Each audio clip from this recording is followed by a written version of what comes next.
जय श्री कृष्ण। शुक्लांबरधरं विष्णुं शशिवर्णं चतुर्भुजं प्रसन्नवदनं ध्यायेत् सर्वविघ्नोपशान्तये। कृष्णाय वासुदेवाय देवकीनन्दनाय च नन्दगोपकुमाराय గోవిందాయ నమో నమః. మహాకవి శ్రీ బొమ్మెర పోతనామాత్య ప్రణీత శ్రీ మహాభాగవతం చదువుతున్నాం. దశమ స్కంధం ఉత్తర భాగంలో ఉన్నాం. నైమిసారణ్యంలో సౌనకాది మహర్షులకు సూత మహాముని భాగవత గాథలను తెలియజేస్తున్నారు. పరీక్షన్ మహారాజుకు సుఖ మహర్షి శ్రీకృష్ణ అవతార గాథలను లీలలను తెలియజేస్తున్నారు. ఆ పరమాత్మలో భాగాలైన వేదములు ఎలా స్తుతించాయి అని అడిగిన పరీక్షిత్ మహారాజు యొక్క ప్రశ్నకు సుఖ మహర్షి శృత గీతను వినిపించారు. శృత గీత అంటే ఈ వేదాలన్నిటికీ కూడా నా అధిదేవతలైన శృతులకు అధిదేవతలైన మహర్షులు శ్రీమన్నారాయణుని స్తుతించిన విధానాన్ని సనందన మహర్షి శ్వేతద్వీప వాసులకు తెలియజేశారు. ఆ సనందనుడు మహర్షులకు చెప్పిన విషయాన్ని నారాయణ మహర్షి నారదుడికి విశదీకరించి చెప్పారు. నారదుడు ఆ శృతి గీతను వ్యాస భగవానునికి తెలియజేశారు. వ్యాస మునేంద్రులు నాకు తెలియజేశారు అని సుఖ మహర్షి పరీక్షణ్ మహారాజుకు చెప్పారు. వేద శాస్త్ర విషయాల పురాణాల ఇతిహాసాల సారం ఈ శృతి గీత ఉపనిషత్తులతో సమానమైంది. దీన్ని పఠించిన వాళ్ళు కానీ విన్నవాళ్ళు కానీ సమస్త పాపాలు తొలగిన వారై ఇహలోక సౌఖ్యాలను పరలోక సౌఖ్యాలను పొందుతారు అని సుఖ మహర్షి చెప్తే పరీక్షన్ మహారాజు ఆ మహర్షిని ఇంకా ఇలా ప్రశ్నిస్తున్నారు. మునినాథోత్తమ దేవమానవులలో ముక్కంటి సేవించు వారణయంబున్ బహువస్తు సంపదల సౌఖ్యానందులయ్యుండ నవ్వన జాతాక్షు రమావన మనోవిభుని సస్వద్భక్తి సేవించు సద్ఘన పుణ్యుల్ గడుపేద లౌకతను జక్కన్న కేరింగింపవే. పరీక్షన్ మహారాజుకి సుఖ మహర్షి విష్ణు సేవ ప్రాశస్త్యం గురించి చెప్పడం మనకి సంచికలో కనిపిస్తుంది. పరీక్షన్ మహారాజు అడుగుతున్నారు, ఓ మునిసత్తమా, త్రినేత్రుడైన పరమశివుణ్ణి కొలిచే దేవతల్లో మానవుల్లో ఎవరైనా సరే అనేక వస్తువాహనాలతో సకల సిరి సంపదలతో ఎల్లప్పుడూ సుఖ సంతోషాలతో ఉంటారు కదా. లక్ష్మీనాథుడైన ఆ విష్ణుమూర్తిని అత్యంత భక్తితో సేవించే పుణ్యాత్ములైన మునేంద్రులు ఎప్పుడు పేదవాళ్ళగానే ఉంటున్నారు. దీనికి కారణం తెలియచెప్పండి మహాత్మా అని అడిగారు. నావుడు సుఖయోగి నరనాథు గనుగొని విను మెరెంగెంతో దద్విధము తెలియ ఘనశక్తి సహితుండు కాల కంధరుడు దా వినుత గుణక్రియాన్వితుడు గాన రాగాదియుక్తమై రాజిల్లు సంపద లాతని గొలుచువారందు చొందు రచ్యుతూ బరము ననంతు గుణాతీతు పురుషోత్తముని నాది పురుషుననగా నర్ధి భజించువారు రాగాది రహితులగుచు దీపింతురెంతయు ననగ చరిత ధర్మనందనుడశ్వమేధంబు చేసి పిదప సాత్విక కథనముల్ ప్రీతి తోడా. పరీక్షన్ మహారాజు ఇలా ప్రశ్నించేసరికి ఎందుకని పరమశివుడిని కొలిచిన వాళ్ళందరూ కూడా ధనధాన్య వస్తువాహనాల సంపదలతో అలరారుతుంటే మరి ఈ పరమాత్మని కొలిచిన వాళ్ళు ఏంటి ఇలాగా పేదరికంలో పడుతున్నారేంటి, ఇది నాకు ఇవి తేడా ఏంటి చెప్పమన్నారు అని అంటే అప్పుడు పరీక్షిత్ అలా ప్రశ్నించేసరికి ఆ మహారాజును చూసి సుఖ మహర్షి ఇలా చెప్తున్నారు. నీలకంఠుడైన పరమేశ్వరుడు మహాశక్తిమంతుడు, క్రియాగుణంలో ప్రసిద్ధుడు. అందుచేత పరమేశ్వరుణ్ణి కొలిచిన వాళ్ళకి అఖండమైన సిరి సంపదలు లభిస్తాయి. వాళ్ళు కోరిన కోరికలన్నీ నెరవేరుతాయి. శ్రీ మహావిష్ణువు సత్వరజ స్తమో గుణాలకు అతీతమైన వాడు, అనంతుడు, పరమ పురుషుడు, అచ్యుతుడు, పురుషోత్తముడు, ఆది పురుషుడు, పాపరహితుడు, శ్రీహరిని కొలిచే వాళ్ళు కూడా రాగాదులు లేని వాళ్ళే. వాళ్ళు ఎలాంటి కోరికలు కోరుకోరు. హరిభక్తులు నిష్కాములై కోరికలు లేకుండా ప్రకాశిస్తుంటారు. వాళ్ళకి ఏ భోగభాగ్యాల మీద ఆసక్తి ఉండదు, పరాన్ని కూడా కోరరు. పరీక్షణ్ మహారాజా, ధర్మరాజు ఒకసారి అశ్వమేధ యాగం చేసిన తర్వాత మహిమాన్వితమైన ఈ సాత్విక కథలని తెలుసుకుందామని అనుకున్నాడు. అశ్వమేధ యాగం ఏ యజ్ఞం చేసిన తర్వాత సత్కాలక్షేపం జరుగుతుంది. అలాగే ధర్మరాజు సాత్విక పరమైన కథలన్నీ కూడా తెలుసుకుందామని అనుకున్నారు. నారద సంయమేంద్రు వలనన్ వినుచుండి ఎనంతరంబ పంకేరుహనాపు చూచి ఎడిగెందగనిప్పుడు నీవు నన్ను నిండారిన భక్తిమై నడిగినట్ల యతండును మందహాస విస్పార కపోలుడై పలికే బాండు తనూభవు తోడ చెచ్చరన్. ఆ ధర్మరాజు అశ్వమేధ యాగం చేసిన తర్వాత నారద మహర్షిని అడిగి అనేకమైన పుణ్యగాథలు తెలుసుకున్నాడు. ధర్మరాజు ఆ తర్వాత శ్రీకృష్ణ పరమాత్మను చూసి, ఇప్పుడు నువ్వు నన్ను అడిగినట్లు భక్తితో తన సందేహాన్ని తీర్చమని అడిగాడు. అప్పుడు దానికి ఆ శ్రీకృష్ణ పరమాత్మ చిరునవ్వు చిందిస్తూ ధర్మరాజుతో ఈ విధంగా చెప్తున్నారు. వసుమతీనాథ ఎవ్వని మీద నాకనుగ్రహ బుద్ధి ఒడము నా ఘనుని విత్తమంతయు గ్రమమునపహరించిన వాడు ధనహీనుడగు సంతాపమంద విడుతురు బంధువ విధమున నొందిలి చేయునది లేక అఖిల కార్య భారంబులుడికి మద్భక్తులతో మైత్రి నెరపుతూ విజ్ఞాన నిరతుడగుతూ బిదపవాడవ్యయానంద పదమునాత్మ నెరిగి సారూప్య సంప్రాప్తి నెలమినందు గానమత్సేవ మిగుల దుష్కరమటంతు వదలి భజింతురితర దేవతల నిపుడు. ఆ శ్రీకృష్ణ పరమాత్మ చెప్తున్నారు, ఓ ధర్మరాజా, నా అనుగ్రహం ఎవరి మీద పడుతుందో ఆ ఉత్తమమైన భక్తుని సమస్త సంపదలను క్రమక్రమంగా నేను లేకుండా చేసేస్తాను. అప్పుడు అతను ధనహీనుడు అవుతాడు, బాధలకు గురవుతాడు. సిరి సంపదలు హరించకపోయిన కారణంగా బంధువులందరూ అతన్ని వదిలేస్తారు. ఆ విధంగా అతడు ఆపదకు లోనై ఏమి చెయ్యలేక నిత్యం చేసే గృహ కార్యాలన్నీ వదిలి నా భక్తులతో సఖ్యం చేస్తాడు. క్రమంగా ఆత్మజ్ఞానాన్ని పొందుతాడు, నాకు చేరువవుతాడు. తర్వాత కొంతకాలానికి అవ్యయమైన మోక్షపదం అంటే ఏంటో తెలుసుకుంటాడు. చివరకు సారూప్య ముక్తిని కూడా పొందుతాడు. విష్ణు భక్తుడు విష్ణు రూపుడై విష్ణు సన్నిధానంలో పరమానందాన్ని అనుభవిస్తాడు. అందుచేత ఓ ధర్మరాజా, జనులు నా సేవ మిక్కిలి కఠినమైంది అని భావించి ఆ విధానాన్ని వదిలేసి ఇతర దేవతలను కొలుస్తుంటారు అని చెప్పారు కృష్ణ పరమాత్మ. సేవింపవారు తమకుంగా వించిన శోభనములు గని నిజములుగా భావించి వారి మరతురు భావముల కృతజ్ఞ వృత్తి పని తమ పనిగన్. ఆ జనులందరూ కూడా అన్య దేవతలను సేవిస్తారు. వాళ్ళు ఇచ్చిన వరాలు, సిరి సంపదలు, అధికారాలు శాశ్వతము అని తలపోస్తారు. భోగ భాగ్యాలను అనుభవిస్తూ కృతజ్ఞులై తమకు వరాలు ఇచ్చి తమను ఉన్నత స్థాయికి తీసుకొచ్చిన దేవతలను చివరికి మర్చిపోతారు. మెలగుచునందురు దీనికి గలదొక ఇతిహాసం ఇప్పుడు గైకొని నీకున్ తెలియక చెప్పేద దానన ఎలవడు నీ వడుగు ప్రశ్న కగునుత్తరమున్. ఓ ధర్మరాజా, కృష్ణ పరమాత్మ చెప్తున్నారు, నువ్వు అడిగిన ప్రశ్నకు సమాధానంగా ఒక ఇతిహాసం జరిగింది. ఆ జరిగిన కథను నేను నీకు చెప్తాను.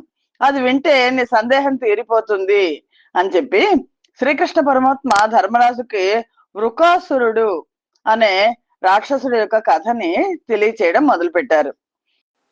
సుకుడను దైత్యుని తనయుడు వృకుడను వాడొకడు దుర్వివేకుడు సుజన ప్రకరముల నలుపదెరువున నొకనాడు దిగుండి దివ్య యోగింగనుచున్.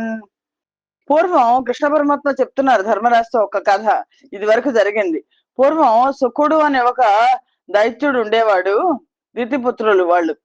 అతని పుత్రుడు వృకుడు అనేవాడు. ఈ వృకాసురుడు పరమ దుర్మార్గుడు. సజ్జనులను ఎప్పుడూ బాధిస్తుండేవాడు. ఒక రోజున అతనికి దేవముని వద్దకు వెళ్ళాలి అని అనుకున్నాడు. అలా అనుకుని వెళ్ళి నారద మహర్షిని చూశాడు. చూసి నమస్కారం చేశాడు. కరములు ముకుళించి మునీశ్వర నారద లలిత ధీ విశారద నన్నున్ గరుణించి యానతి శుభ కరులకు హరిహర హిరణ్య గర్భులలోనన్. రెండు చేతులు జోడించి నారద మహర్షికి ఆ వృకాసురుడు నమస్కారం చేశాడు. నమస్కారం చేసి, ఓ మునీంద్ర, ఓ ధీవిశాల, ఓ నారద మహర్షి, నన్ను కరుణించి నా ప్రశ్నకు సమాధానం చెప్పండి. శుభాలు ఇచ్చే బ్రహ్మ విష్ణు మహేశ్వర్లలో ఎవరు ఎక్కువ దయామయులు అని అడిగాడు. కడగి కొలువ శ్రీఘ్ర కాలంబులోనన ఇష్టమైన వరములిచ్చునట్టి దైవం ఎవ్వడనిన దానవు గనుగొని మునివరుండు పలికె ముదముతోడా. అప్పుడు నారద మహర్షి చెప్పారు, త్రిమూర్తులలో తమను కొలిచే భక్తులకు ఎవరు శీఘ్ర కాలంలో వాళ్ళకి ఇష్టమైన వరాలను ప్రసాదిస్తారు చెప్పండి అని అన్న వృకాసురుడికి నారద మహర్షి ఇలా చెప్పారు. వృకాసురా, విను. దుష్టుల పట్ల కోపాన్ని, సద్గుణశీలుల పట్ల దయను వెనువెంటనే చూపించే దేవుడు త్రిమూర్తుల్లో శివుడు ఒక్కడే, పరమేశ్వరుడు ఒక్కడే. ఈ సంగతి గ్రహించిన బాణాసురుడు, రావణాసురుడు మొదలైన రాక్షస రాజులు శంకరుణ్ణి అత్యంత భక్తితో కొలిచి సాటిలేని సంపదలను, చక్రవర్తిత్వాన్ని పొంది ప్రసిద్ధి చెందారు. నువ్వు కూడా ఆ పరమేశ్వరుని సేవించు. ఆ పార్వతీనాథుని కరుణ వల్ల నువ్వు కోరిన కోరికలన్నీ వెంటనే ఫలిస్తాయి అని నారదుడు చెప్పాడు. నారద మహర్షి కూడా ఎవరికి ఏం చెప్పాలో అదే చెప్తారు. ఎప్పుడైతే నారద మహర్షి ఇలా చెప్పారో వృకాసురుడు తక్షణమే శంకరుని గురించి, పరమేశ్వరుడి గురించి తపస్సు చేయడానికి బయలుదేరాడు. దీపించు కేదార తీర్థంబునకు నేగి యతి సాహసాత్మకుండగుతు నియతి లోకముల్ వెరగంద నాకాల కంధరు వరదుని నంబికావరుని గూర్చి తన మేని కండలు దండుడై ఖండించి యజ్ఞికాహుతులుగా నలర వేల్చి దర్పకారాతి ప్రత్యక్షంబుగాకున్న జడియక సప్త వాసరము నందు భూని తత్తీర్థమున కృత స్నానుడగుతూ వెడలి మృత్యువు కోరనా వెలయునట్టి గండ్రగొడ్డంట తన మస్తకంబుదునుము కొనగ బూనిన నయ్యగ్ని కుండమునను. రాక్షస తపస్సులు ఇలాగే ఉంటాయి కదా. ఆ వృకాసురుడు ఏం చేశాడంటే కేదారనాథకి వెళ్ళాడు, కేదార తీర్థానికి వెళ్ళాడు. వెళ్ళి ఉగ్రమైన నియతితో ఆ పరమశివుని గురించి తపస్సు చేయడం మొదలు పెట్టాడు. మహాసాహసంతో సమస్త లోకాలు ఆశ్చర్యపడేలాగా ఘోరమైన తపస్సులో లీనమయ్యాడు. దయామయుడు, వరదుడు, నీలకంధరుడు, పార్వతీనాథుడైన ఆ పరమేశ్వరుని గురించి వృకుడు చేస్తున్న తపస్సు శిఖరాగ్రాన్ని చేరుకుంది.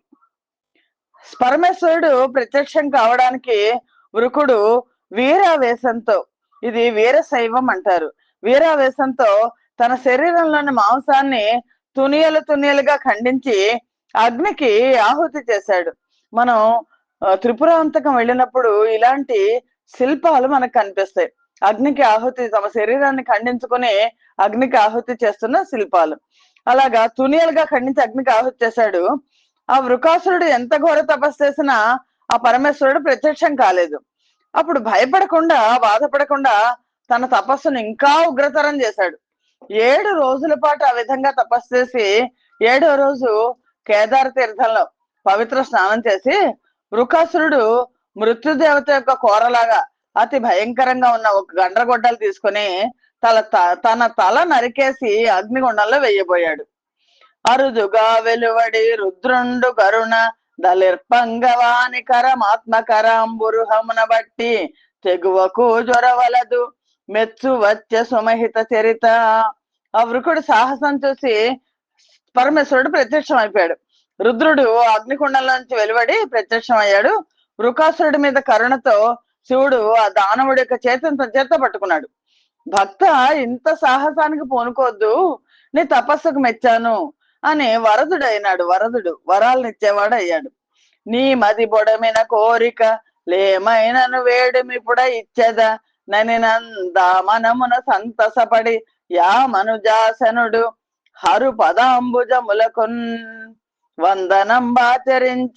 యో ఇందు మకుట పాలలోచన వరద మత్పాణి తలము నేను నెవ్వని తల మీద నిడినవాని మస్తకము నూరు వ్రయ్యలై మడియ నీవే.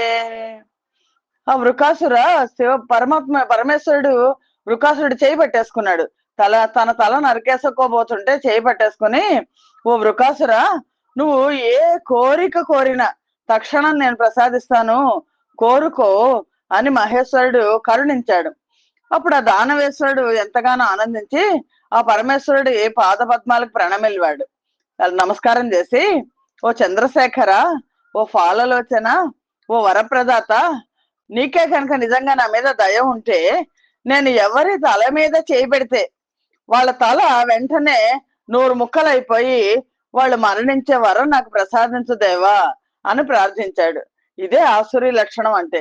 ఆసురి లక్షణం ఎప్పుడో, రాక్షస లక్షణం ఎప్పుడూ కూడా అవతల వాళ్ళ నాశనాన్ని కోరుకుంటుంది. అంటే ఆ మాటకి అని వేడిన నమ్మాటలు విని మదనారాతి నవ్వి విభుదాహితు కోరిన వరము దడయకిచ్చిన ధనుజుడు తద్వర పరీక్ష దాచేయుటకున్. ఆ వృకాసురుడు కోరిక విన్న పరమేశ్వరుడికి నవ్వొచ్చింది. ఇలా ఎవరి మీద చేపెడితే వాళ్ళ తల 1000 ముక్కలైపోవాలి అని కోరుకున్నాడు వాడు. పరమేశ్వరుడు నవ్వి ఒక నవ్వు నవ్వి వెంటనే వాడు కోరిన వరాన్ని ఇచ్చేశాడు, ప్రసాదించాడు. ఆ శంకరుడు ఇచ్చిన వరం ఫలిస్తుందో లేదో చూడాలి. ఆ వృకుడు చుట్టూ చూశాడు, ఎవరూ లేరు పరమేశ్వరుడు తప్ప. ఆ వరాన్ని వెంటనే పరీక్షించాలి అని నిశ్చయించుకున్నాడు. ఆ వృకాసురుడు తను కోరిన వరం లభించిందనే గర్వంతో ఉద్ధతుడైపోయి వెంటనే అన్నాడు, నేను నీ తల మీద చేయి పెడతాను, నేను ఈ వరం ఫలిస్తుందో లేదో చూస్తాను అని తక్షణం శంకరుడి మీదకి వెళ్ళాడు. ఆహరు మస్తకమునగడు సాహసమున చేయి వెట్ట జడియక కదియన్నోహో తన మెచ్చులు దనకాహాపై వచ్చననుతు నభవుడు భీతిన్. పరమశివుడి శిరస్సు మీద తన చేయి పెట్టాలని అతి సాహసంతో ఏమాత్రం జంకకుండా శివుడి దగ్గరికి వెళ్ళి తల మీద చేయి పెట్టబోయాడు వృకుడు. ఆ వృకాసురుడు కదా, రాక్షస లక్షణాలు అవి. ఆ శ్రీగ్రహ గమనం చూసి శంకరుడు వీడి తపస్సు చూసి మెచ్చుకుని తాను వాడికి వరం ఇవ్వడం తనకే ముప్పు తెచ్చింది అనుకుంటూ వృకాసురుడి బారి నుంచి తప్పించుకొని భయంగా పరిగెత్తాడు. ఎందుకు పరిగెత్తాలి? పరమేశ్వరుడు పరిగెత్తక్కర్లేదు, కానీ వాడు కనుక పరమేశ్వరుడు తల మీద చేపెడితే పరమేశ్వరుడు ఇచ్చిన వరం వృధా అయినట్టు అవుతుంది. ఎందుకంటే పరమేశ్వరుడికి ఏమీ అవ్వదు. అప్పుడు వృకాసురుడు నువ్వు నాకు ఇచ్చిన వరం ఫలించలేదు అంటాడు అని. అందుకని ఆ చెయ్యి పెట్టనివ్వకుండా పరమేశ్వరుడు పరిగెత్తాడు. ధనుజుడు తన వెంటన్ జనుదే ముల్లోకములను సంత్రాసము గై కొని పారసురలు మనముల దానికి ప్రతి విధానములేమిన్. వృకాసురుడు వెంటబడి తరుముకొస్తున్నాడు. పరమేశ్వరుడు భయపడి పరిగెడుతున్నాడు. శివుడు ముందు, శివుని వెనక వృకాసురుడు పరిగెడుతూ ముల్లోకాలు చుట్టబెట్టారు. ఆ శివుడిచ్చిన వరానికి ప్రతి విధానం లేదు, ఏం చేయాలో తెలియదు. దేవతలు మహర్షులు అందరూ భయంతో వణికిపోతున్నారు. ఏం చేయాలి వీడిని? వాడు పరమేశ్వరుడి తల మీద చేపెడతానంటున్నాడు. పరమేశ్వరుడి తల మీద చేపెడితే పరమేశ్వరుడు ఇచ్చిన వరం ఫలిస్తుంది, కానీ దానివల్ల పరమేశ్వరుడికి ఏమీ అవ్వదు, కానీ వృకాసురుడికి పేరు వస్తుంది. అది రావడం ఎవరికి ఇష్టం ఉండదు, ఎందుకంటే వాడు రాక్షసుడు, ఆసురి ప్రవృత్తి గలవాడు. ఆ విధంగా పరమేశ్వరుడు వృకుడు ఇద్దరు వెళ్ళి వైకుంఠానికి వెళ్ళిపోయారు.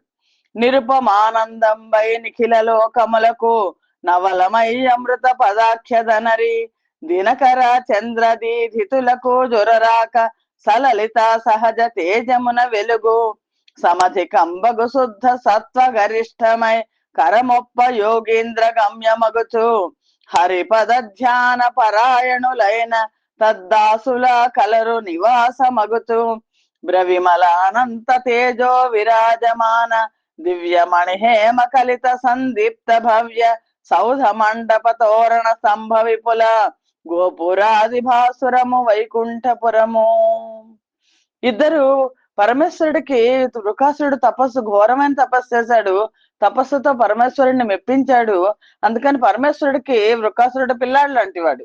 పరమేశ్వరుడు వృకాసురుడిని కావాలంటే భస్మం చేయగలడు, కానీ చెయ్యడు. ఎందుకంటే తన భక్తుడు తన పట్ల చాలా విధేయత కలిగిన వాడు. వాడు ఒక అమాయకంగా అల్లరి చేస్తున్నాడు. ఆ అల్లరి ఆపు చేయించడానికి ఏం చెయ్యాలి అని ఆలోచిస్తున్నాడు పరమేశ్వరుడు. ఇద్దరు వైకుంఠ, ఇలా పరమేశ్వరుడు వెళ్ళిపోతున్నాడు, వికాసురుడు వెంటబడుతున్నాడు, వైకుంఠం దగ్గరికి వచ్చేసారు. నిరుపమానమైన ఆనందానికి నిలయమైనది వైకుంఠం. సమస్త లోకాలకు ఆవలగా ఉన్నది. అమృత పదము అనే పేరుతో అలరారుతున్నది. సూర్య చంద్రుల కాంతులు కూడా ప్రవేశించడానికి శక్యం కానంత సుందరమైన సహజ తేజస్సుతో ప్రకాశిస్తోంది.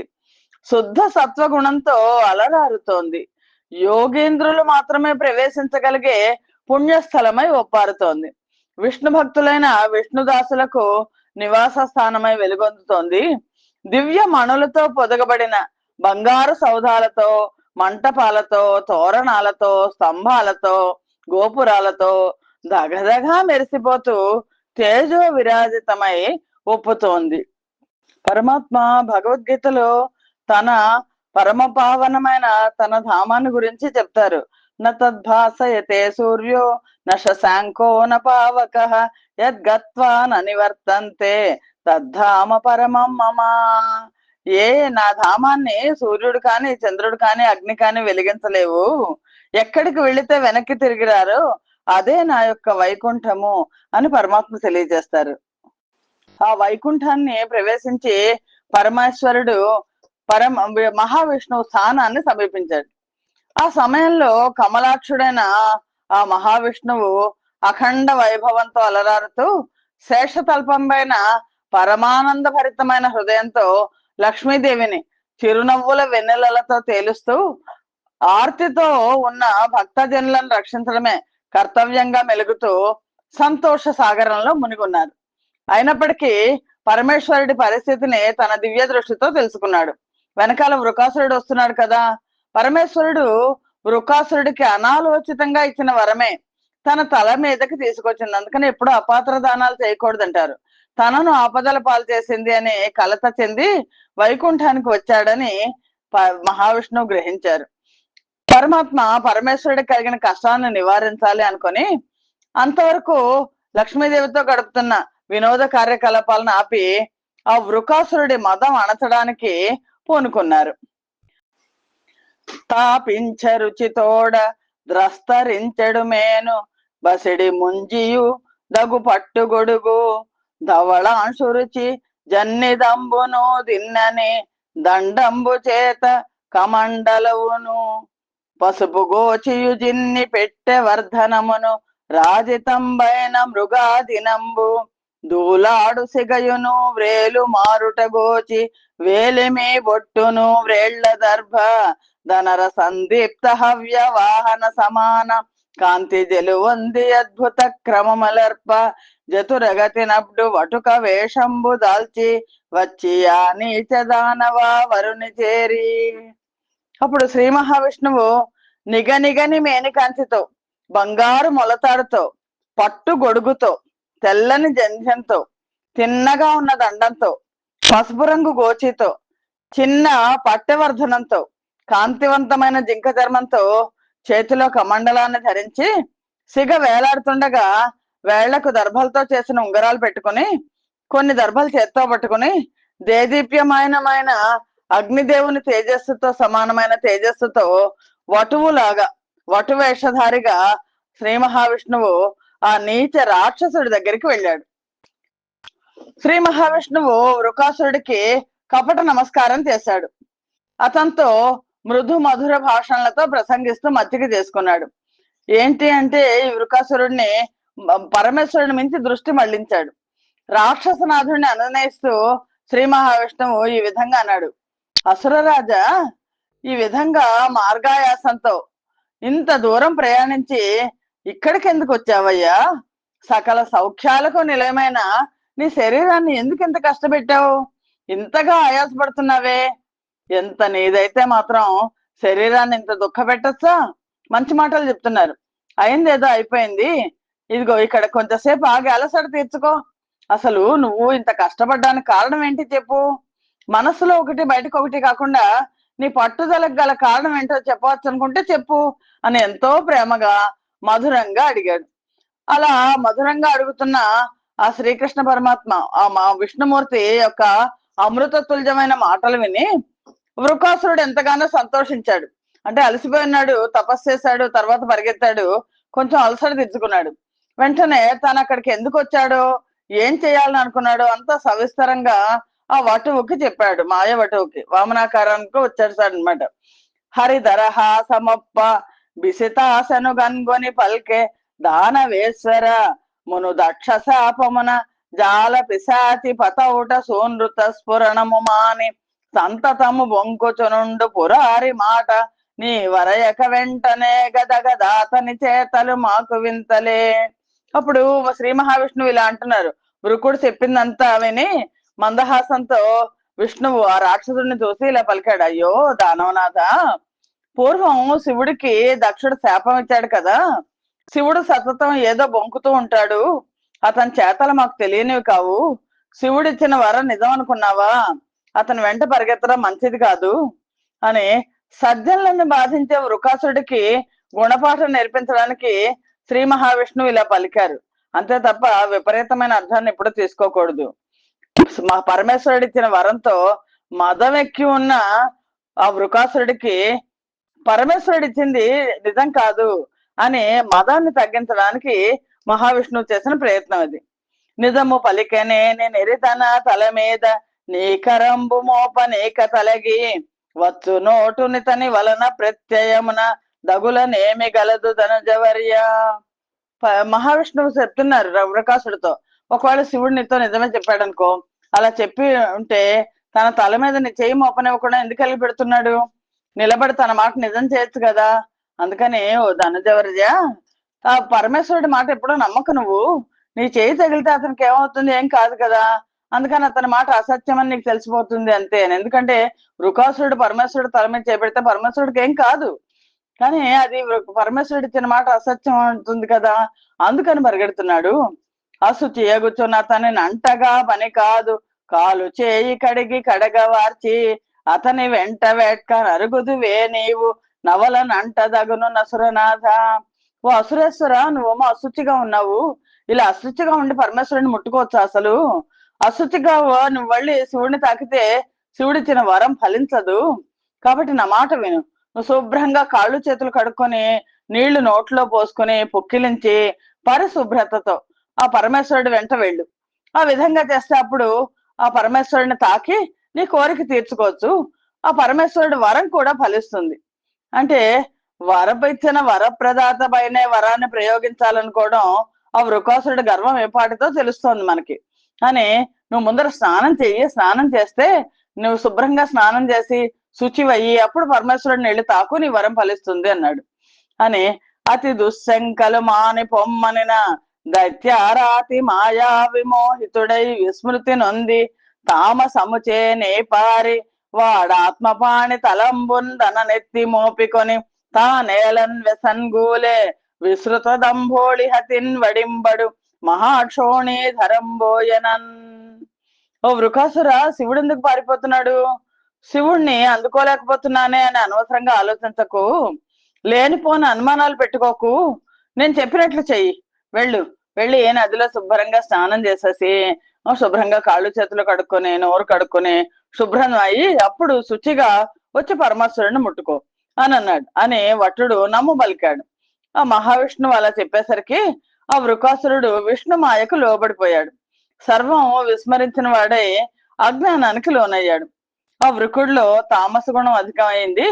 ఆ వటువు చెప్పినట్టు చేస్తూ ఆ రాక్షసాధముడు వెంటనే నదిలోకి స్నానానికి దిగాడు. స్నానానికి దిగితే ఏంటి, నీళ్ళలో మునుగుతారు కదా, మునిగాక తల మీద తలను శుభ్రంగా ఆ నీళ్లతో నీళ్లు తల మీద పోసుకుంటారు కదా, తలనంతా కూడా శుభ్రం చేసుకుంటారు కదా, జుట్టుని సవరించుకుంటారు కదా, అలాగా ఆ వటుడు చెప్పినట్టు చేస్తూ రాక్షసాధముడు తన చేతిని తానే స్నానానికి దిగి నీళ్లలో తన చేతిని తన తల మీద పెట్టుకున్నాడు. పెట్టుకునేసరికి ఏమవుతుంది, పరమేశ్వరుడు ఇచ్చిన వరం ఫలించింది. వాడి తల 1000 ముక్కలైపోయి నేల కూలాడు. వృకుడి తల శివుడి వాక్ ప్రకారం 100 ముక్కలైపోయింది. వజ్రాయుధం దెబ్బకు కింద పడిపోయే పర్వతంలాగా వాడు హతమైపోయాడు అని. ఆ విధంగా తల 100 ముక్కలై నేల కూలిన వృకాసురుని చూసి దేవతలందరూ చాలా సంతోషించారు. లేకపోతే వీడి దేవతలందరి దగ్గరికి వెళ్ళి వాళ్ళందరి తలల మీద చేపెట్టి ఉండేవాడు. సురల సురాంతకు మీదన్ వరమందార ప్రసూన వర్షములో లింగురి సిరి తుములంబై దివి మరసన్ సురదుందుభి ప్రముఖ తూర్యంబుల్. ఆ రాక్షసాంతకుడైన వటువు రూపంలో ఉన్న ఆ శ్రీ మహావిష్ణువు మీద, విష్ణుమూర్తి పైన మందార పుష్ప వర్షాన్ని కురిపించారు దేవతలు. స్వర్గలోకంలో దేవదందువులు ఒక్కుమ్మడిగా మారుమ్రోగాయి. పాడిరి గంధర్వోత్తములాడిరి దివి నప్సరసలు నన్యోన్యములై కూడిరి గ్రహములు భయముల వీడిరి ముని కోటులంత విమల చరిత్ర. ఆ గంధర్వులు విజయ గీతాలు ఆలపించారు. అప్సరసలందరూ ఆకాశంలో నృత్యం చేశారు. గ్రహాలన్నీ చక్కగా కూడున్నాయి. మునేంద్రులు భయం వదిలేసి సుఖంగా ఉన్నారు. లేకపోతే ఈ వృకాసురుడు సమస్త ప్రాణికోటిని నాశనం చేసి ఉండేవాడు. మురహరుడెల నవ్వొలయగా బురహరు దగదూచి పలిక భూతేశ్వర ఈ నరభోజనుండు నీకిత్తరి నెగ్గొనరింపదలచి తానే పులిసెన్. ఆ వృకాసురుడి మరణంతో సకల లోకాలు హర్షిస్తుంటే శ్రీ మహావిష్ణువు పరమేశ్వరుని చూసి చిరునవ్వులు చిందిస్తూ ఇలా అన్నాడు, ఓ భూతనాథ, నరభోజనుడు వీడు. వీడు ఈ వృకాసురుడు నీకు అపాయం తలపెట్టి చివరికి తానే అపాయం కొని తెచ్చుకొని ప్రాణాలు విడిచాడు అని. అది అంతే కదా శంకర, ఈ లోకంలో అధికుడైన వారికి అపకారం చేసిన మానవుడికి శుభం కలుగుతుందా? అది కాక జగద్గురువు నువ్వు, నీకు కీడు తలపెట్టిన దుష్టుడు నశించి తీరతాడు. ఇలాంటి దుర్మార్గులకు ఇలాంటి వరాలు, ఎందుకనే పాత్రత నెరిగి వరాలు ఇవ్వాలి, దుర్మార్గులకు వరాలు ఇవ్వడం భావ్యం కాదు అని ఆ మహావిష్ణువు చెప్పిన మాటలు విన్నవాడే పరమేశ్వరుడు మహావిష్ణువుని అనేక విధాలుగా అభినందించి స్తుతిస్తూ తన కైలాసానికి వెళ్ళిపోయాడు అని కృష్ణ పరమాత్మ ధర్మరాజుతో ఈ కథను చెప్పారు అని సుఖ మహర్షి ఇలా చెప్తున్నారు. పరీక్షణ్ మహారాజా, మానవనాయక, ఈ వ్యాఖ్యానము చదివినను వినిన ఘన పుణ్యులు నిత్యానంద సౌఖ్యముల పెంపును దురట మీద ముక్తి నొందుదురెలమెన్. ఓ పరీక్షణ్ మహారాజా, గర్వాన్ని విడిచి వరప్రదాతను భక్తి జ్ఞాన వైరాగ్యాలను కోరుకోవాలి తప్ప తనకు వినాశనం తెచ్చేవి కోరుకొని తన వినాశనానికే దారి తీసుకోకూడదు అని తెలియజేస్తోంది ఈ కథ. దీన్ని ఆచరణలో పెట్టిన వాళ్ళు మాత్రమే సుఖ సంతోషాలతో జీవిస్తారు, మోక్షాన్ని పొందుతారు. ఈ కథను ఎవరు వింటారో వాళ్ళకి జీవితంలో సుఖ సౌఖ్యాలు, నిత్యానందమైన సుఖ సౌఖ్యాలు వస్తాయి, ఆ తర్వాత మోక్షం వస్తుంది అని సుఖయోగేంద్రుడు పరీక్షణ్ మహారాజుకి చెప్పారు. చెప్తే అని ఇంకా ఇలా చెప్తున్నారు, జన నాయక ఇంక బురా తన వృత్తం ఒకటి నీకు తగనెరిగింతున్ వినుము తపో మహిమల జందిన ముని జనములు సరస్వతి నది పొంతన్. ఓ మహారాజా, నీకు ఇప్పుడు ఇంకో పురాతనమైన కథ అని చెప్తాను విను. మహా తపస్సంపన్నులైన మునీశ్వర్లు సరస్వతి నది ఒడ్డున తపస్సు చేస్తున్నారు అని సుఖ మహర్షి భృగు మహర్షి త్రిమూర్తులను శోధించడం అనే గాథను ప్రారంభించారు. ఈ సంచికను ఇక్కడితో ఆపుచేద్దాం. వచ్చే సంచికలో భృగు మహర్షి త్రిమూర్తులను ఎలా పరీక్షించారో చూద్దాం. స్వస్తి ప్రజాభ్య పరిపాలయంతాం న్యాయేన మార్గేణ మహిం మహిషా గోబ్రాహ్మణేభ్య శుభమస్తు నిత్యం లోకా సమస్తా సుఖినో భవంతు. సర్వం శ్రీకృష్ణార్పణమస్తు. యదక్షర పదభ్రష్టం మాత్రహీనం యద్భవేత్ తత్సర్వం క్షమ్యతాం దేవ. నారాయణ నమోస్తుతే. శ్రీమన్నారాయణ నమోస్తుతే. జయ శ్రీకృష్ణ.